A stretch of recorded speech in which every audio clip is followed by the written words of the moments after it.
Alam niyo mga kaibigan, nung medyo bata-bata ako, during term ni dating Pangulong Cory Aquino, nagkaroon tayo ng bagong saligang batas na tinatawag, di ba?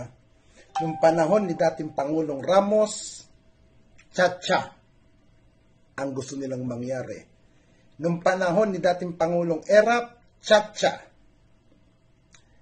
Kay Arroyo, tsa-tsa o charter change, di ba? Kay Pinoy, same. Kay Pangulong Duterte, ganun din. Magkaiba lang ang pangalan na ginamit. Federalism ang gustong mangyari. Lahat hindi nagtagumpay. Bakit ngayon? Ito nakakapagtaka. Hindi ba mas okay tayo ngayon na mabago na ang saligang batas na ginawa nung panahon nung dating namumulong si Cory? Bigyan natin ng pagkakataon, mga kaibigan, kahit naman sino ang maupong Pangulo sa Malacanang, sino ang maupo dyan maging leader, kung meron gustong grupo na ipaayos at palitan ng saligang batas, anong sasabihin ng mga kontrabida? Gawayan ng mga matatako sa pwesto, gawayan ng mga kapitoko. Ngayong panahon ni Pangulong Marcos, may nag-iingay na ganyan. Bakit hindi natin suportahan? May mawawala ba sa atin? Natatakot ba yung ibang mga politisyan ang ayaw sa ganyan? Kami naman mga pangkaraniwang tao sa bansang Pilipinas. Wala naman kaming magagawa. Kung hindi ang sumunod lang sa inyong alituntunin, kami nagtataka lamang. Pag tuwing may mga ganyan na eksena, gusto ninyong mabago, may mga nagkukuda, may mga nag-iingay na hindi daw napapanahon.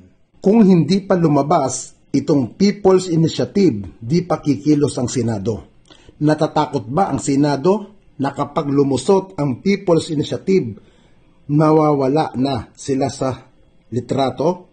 Matagal na palang pumasa sa Kongreso yan. Bakit na ulang tatalakayin ng Senado? Ano ang agenda? Kumilos na lang ang Senado para amyendahan ang ilang probinsyon sa 1987 Konstitusyon matapos umarangkada ang People's Initiative. Layon ng People's Initiative na payagan ang pagboto ng Kamara at Senado bilang isang kapulungan sa halip na magkahiwalay.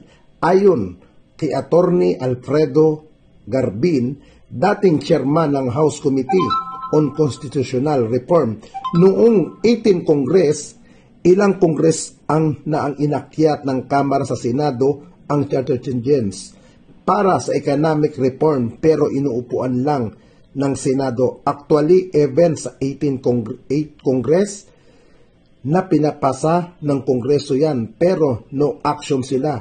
And now na lang aniya kahapon, personal na inhihain ni Senate President Juan Miguel Zubiri ang RB 86 para amyendahan ang ilang economic provision ng saligang batas. Sinabi ni Zubiri na layon nitong maiwasan ang isang constitutional crisis sa pamamagitan ng Kamara at Senado. Pero giit ni Garbin, Congress instead that and not the Senate.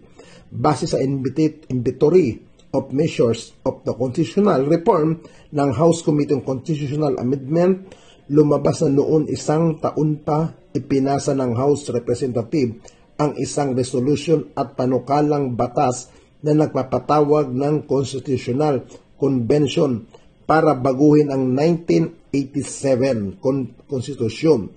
Naipadala ito at natanggap ng Senado pero walang ginawang aksyon ang mataas na kapulungan mula pa noon.